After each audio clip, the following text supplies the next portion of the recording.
Let's see, do we have the proper amount of sand, silt, and clay? We've got some moisture and organic material. You know, I have to tell you something here. It's really important to know what's going on inside of your soil, because if you don't have the proper soil structure, then your plants just simply aren't going to grow no matter what you do. You have to have the proper soil pH. You have to have your soil alive, and we make it come alive with things like microbes. Now, microbes are microscopic. They're very tiny. We can't see them, but they're alive in the soil and they're darting around. They're waking things up and they're tickling the roots, so that as the roots in your plant start growing like this and goes through the plant, and you have the leaves, and then you end up getting this beautiful flower, it'll turn into something just so delicious. Imagine really red tomatoes that just dance in your mouth when you start eating them. Or if you're eating lettuce, you have lettuce, oh yeah, and it just has the flavor beyond something you can't even imagine. Well, that's all due to the fact that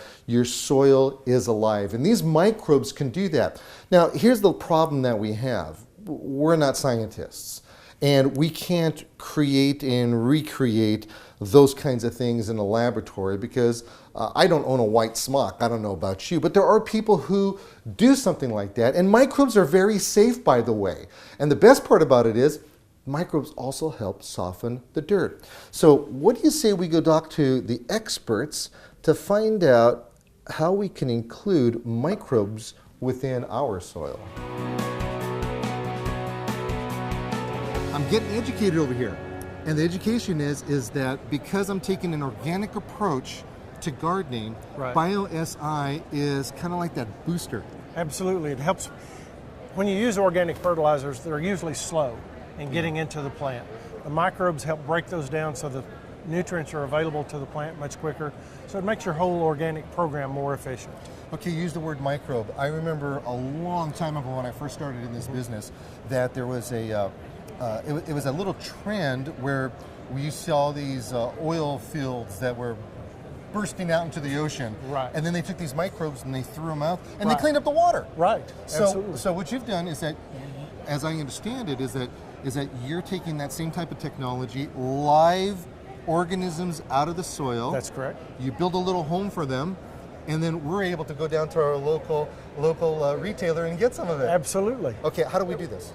What you do, the microbes are used are put in a jug that you can use with a hose end sprayer. They're very easy to use. Just hook it up, break the tab off, and then it covers 5,000 square feet. Just spray it evenly. I hook my hose up into it. Like you said, you break the tab off and you got the on and off switch thing going. You're sprinkling it around, but there's always a little spray that comes back. Is this going to defoliate me? Absolutely not. I got a lot of, you know, right. I got an image here I got to keep. Absolutely, and we do all the testing. It is perfectly safe for children, pets. You can have them go out in the lawn and play right after you apply it. You don't have to wait 6 hours or anything like that, because it is an all-natural product.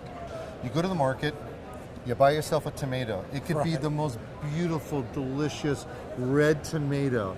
You bring it home, you get yourself some bread, and you fresh bread. Absolutely. And you smother some mayonnaise on there, right? Get ready for then you cut that tomato open like this, and then you put it on side there, you put the other top, and it tastes like cardboard. Absolutely.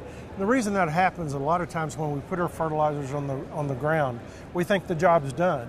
Well, the microbes actually disassociate those salts and put the fertilizer in a form that the plants can utilize. So we do know that organic fertilizing, only because of where it's at right now in the marketplace, is more expensive. Absolutely. And we have to do more of it. That's going to be a given anyhow. Right. So we can say that these microbes in here, beneficial microbes, are there to work in the soil. They embrace the fertilizer, which are these salts, the right. salt, and then it helps release them a lot better. Makes them exactly more right. And what they do is, as the plant grows, the roots go down in the soil. The microbes align with those roots, and all the nutrients they come into contact with, hitching a ride. They give it to the plant, and the plant gives them sugar. So it's a symbiotic relationship. What you're looking at. You can't see these, can you? No, you can't. They're microscopic. They're microscopic. And what they do is they bump into a food source and they secrete an enzyme that actually breaks it down, so that it is a food source not only for them but also for the plants. So the only way to see the microbes well, to see the microbes working would be based on the fertilizing that you're doing. Absolutely. Because it's that much more effective. Right, and you can look at your lawn where you, after you've applied the product, you can look and say, well, I've got a bare spot over here, a bare spot over there. After the microbes go to work, those bare spots start to cover because the grass roots start working again, the runners start going out, and they cover, which makes everything more efficient. Also, it loosens up your compacted hard soil. Oh, nice. You've seen those soils you can drive a screwdriver in or you know, and hope to get some water in. Or you know, you've got the dog run going over there, and the dog keeps on going over. They're so hard to grow. Right, and you spray the microbes on there, and it not only takes care of the soil, but it takes care of all the residues from the pet also. Nice, I like that.